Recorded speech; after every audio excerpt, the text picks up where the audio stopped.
সিরাজগঞ্জের উল্লাপাড়ায় ট্রাক ও পিকআপ ভ্যানের সংঘর্ষে পিকআপ চালকের মৃত্যু হয়েছে। দুর্ঘটনার পর হাইওয়ে পুলিশ সময় মতো ঘটনাস্থলে না আসার অভিযোগ তুলে মহাসড়ক অবরোধ করেন স্থানীয়রা।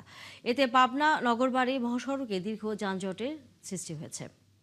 মঙ্গলবার ভোর 4টার দিকে মহাসড়কের পাড়ধারী বাজার এলাকায় এই দুর্ঘটনা ঘটে। প্রত্যক্ষদর্শীরা জানায়, ট্রাকের সাথে পিকআপের সংঘর্ষে গুরুতর আহত হন চালক। দুর্ঘটনার পর স্থানীয়রা একাধিকবার